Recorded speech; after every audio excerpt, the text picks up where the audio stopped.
Wildfires continue to rage across Southern California, killing at least 16 people and prompting more evacuation orders. The Palisades Fire, which has been blazing since Tuesday, has burned over 23,000 acres and is roughly 11% contained. The Eaton Fire is 27% contained.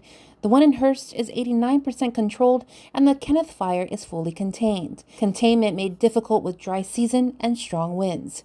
Here at home, Department of Agriculture Forestry Division's Chief Kenneth Fire says readiness is dependent on how much effort landowners put in to keep Guam safe. The simple act of doing weekend maintenance around your property can go miles.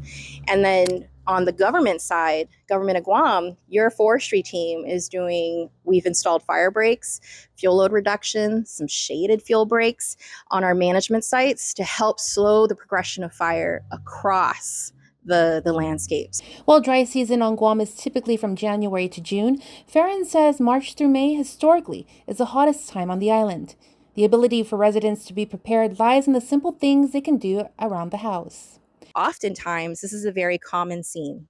Small burn pit beside the house, the back of the house, and typically it isn't too far from vegetation.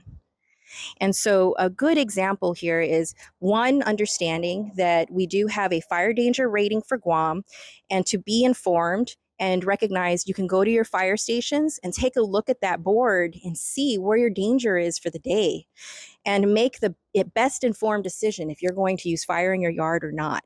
But then also knowing that backyard burning is illegal without a permit. What some people don't understand is that embers and ash can travel about 2 miles, depending on wind and topography. If this had been dried out and the peak of dry season, and that fire had thrown its embers and debris into this, especially if it's swordgrass, this would have caught fire immediately. Clear up any debris that you have between your property and any potential wildland.